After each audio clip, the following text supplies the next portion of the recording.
Okay, we're now joined with Dr. Camella Rhone. She is the chairperson of CKLN, Board of Directors. Welcome to this interview. Thank you so much. So, as chairperson, tell us your role. Okay, in order to do that, I have to give a little history first of all. I mean, you said CKLN, but many people won't understand what that means. It's the Caribbean Knowledge and Learning Network.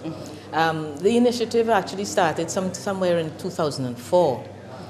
It was, in fact, an idea that was born out of an initiative in the OECS, where they wanted to, in fact, provide internet access for their education facilities. Very soon after that, when they started to speak to it at a particular level and wanted funding from international agencies, the rest of the Caribbean felt it would have been an important initiative and venture to make it a CARICOM process. A secretariat was established, and Grenada houses the headquarters, provides that, you know, as the government of Grenada. And we started to work on making the initiative happen. It seemed like a long time, 2004 to now. But when we started to work with the educational institutions, we understood that it wasn't just enough to provide them with the technology and with internet access. There also had to be certain efficiencies that the institutions had to put in place. So there was capacity building, there was training of their teachers, because it's not easy to go from a stand-up classroom style to one that uses the internet in an effective way for delivering. But when you say educational institutions, what you mean? The primary schools, the infant schools? Well, it started as tertiary institutions, which is post-primary. But as you say that, the primary schools and the secondary schools and the ministries of education wanted also to become a part of the process. And extending it, the ministries of health, the health sector, security, all the other social issues in the region started to understand that they could benefit from having access to the technology. Now, so it moved from internet access to really a broader sense of access for helping persons to function using the technology. That meant, therefore, we had to switch gears and try and find a different model. And that model then would be actually to have broadband facilities at a lower cost to institutions as a public good that could use it. Yeah? You said you started off as internet, right? But when people in the Caribbean, they say those that are not technically inclined hear broadband, they still figure the internet. But you said it just started so, but just okay. Where it is it's now? More or less a thing of capacity. The internet has the capacity to do and bring down all sorts of information. Okay. Video in different formats, video, voice, data. If you want to use it in tertiary institutions, it means you have to have the capacity to do collaborative research, okay? Which means large volumes of information, which means you have to have, you can't have a lag period because the cost is going to be too high, yeah? If you're thinking of downloading books, right, for your research, you understand that the internet without the broadband capacity is not going to be enough. So that's what I mean when I say move from just the internet with the normal voice capability and the normal small amounts of data and checking email. That's not what it's about. Okay? It's about really using the technology to have access to research all over the world and to collaborate on research within the region. And if you think of the health sector, let's give you an example. In some universities, in not too far from us, in Florida, they actually have doctors conducting surgery and streaming it to their students, so the students can actually see what is happening in an actual, rather than the student actually being there as part of the training. So if you take that and multiply it into all the other sectors, security issues, let's take security issues, the ability to link with all the security forces within the region, the exchange information, just in time, real-time information, 24 hours a day, 7 days a week, right? People who study need 24 hours a day access 7 days a week. Okay, you say fine, but you know, the phone bills I get are not that expensive. So I can call somebody, I can use the smartphones and get information. I can plug into my laptop and so on. Yeah, you do it occasionally. But when we're talking about using the technology for social development, for economic development, it means that you must have access to that technology anytime you want it. You keep speaking about costs, collaborative, but you keep bringing up costs. What will this cost our parents, our students? Because obviously we're taking out the cost of traveling. That's one. That's in the smallest way, yes. Yeah, booking a place, getting your child set up at an international university. Yeah. Based on what it is that they're going to. Yes. To think. What is the cost of getting all? No, I'd want you to ask the CEO Ken about the costs. I mean, I can throw out some numbers, but he would have the details of the costs.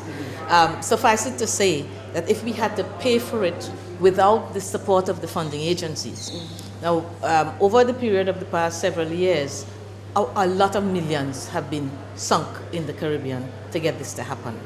What ballpark figure we're looking at? The last amount was about 12 million euros, which would help establish the network, which is the infrastructure. So as chairperson, you were in charge of that bit? We remember, as chairperson, we have the oversight to make sure that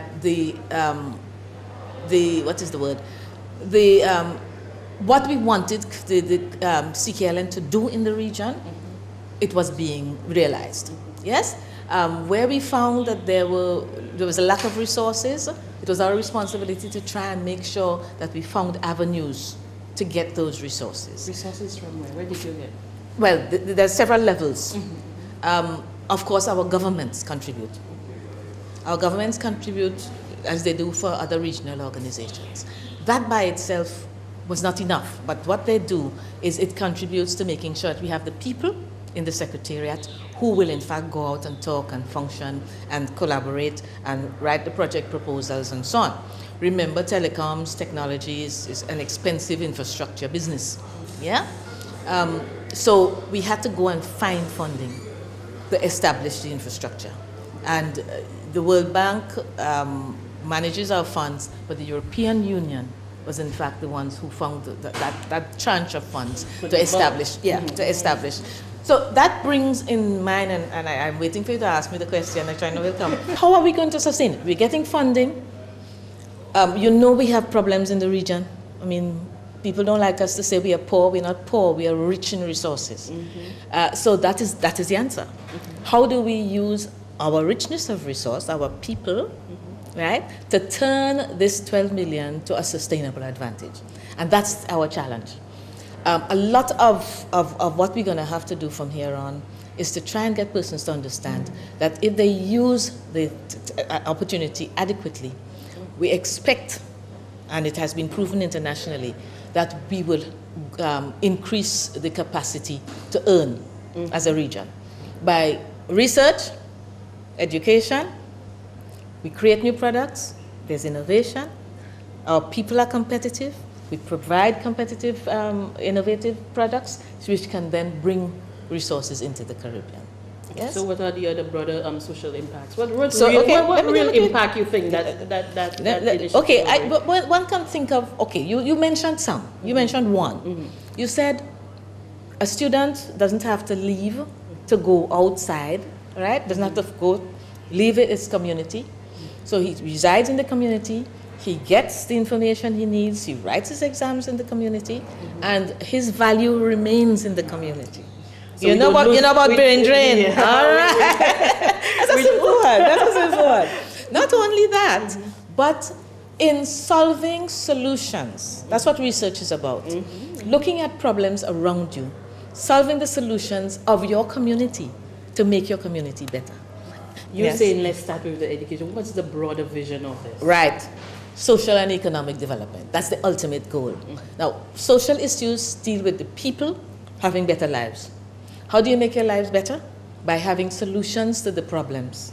That's why it goes back to education.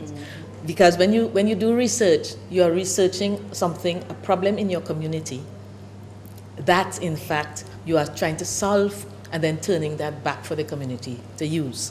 Okay? That's one.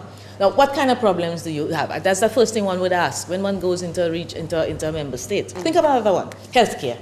Okay? How many people have to go to a doctor, private doctor, at a high cost, or go from the village, wherever they live, to the hospital in town, again, travel, sick. How are they going to get there? They may die before, and so on. That's one point. If you can have access to the information about what is wrong with you, wherever you are, where you get sick, to know what to do immediately, that's a positive. So the healthcare system is being used, even now, I mean, we are just learning about these things. It's being used even now. The person stays in their community. There is in fact, the University of Technology Public Health School of Public Health, developed a software where you can, in fact, collaborate with the doctor from your community, tell them what your symptoms are. He will say, okay, if it is something that is necessary for you to go to the hospital, yes, you go. If it is not, he will get the nurse there right in the village to help treat you for it, and so on. You can take pictures of it. That's why we need the bandwidth. Moving pictures over the internet is high bandwidth. So it will be really based in the schools, and not, it will come the education one is the school. One. The education. Now, CKLN is not based in a school per se. As we know, not too many people would understand. Yeah, man, have access to a computer, because you definitely need but a computer. In your home, you mightn't have access to a computer, right? You have access to your telephone. Most people have telephones, wireless. You can use that, right? Provided we give the kind of phone that can pull down the big bandwidth, right? But your community centers, your libraries, right? So that's why we said it's a milestone, but it's just the beginning. Because now we actually have to roll out the access so that people can walk into a library, go on the computer, they can go to a government institution, and in the lobby they will have the facility to do what they want. So that is why now we have to make sure that all the partners are on board. The cost of access is the critical part. And I have to ask. And that is where, I'm asking, but that is where, if you reduce the cost and you can be online 24/7, you find other ways to use it, creative ways. You innovate with it. You build new products and so on. And that is what, it's funny, if you see children function with technology, you don't teach them to use it, but they have access to it, and they just learn things, they do things. And that's the point.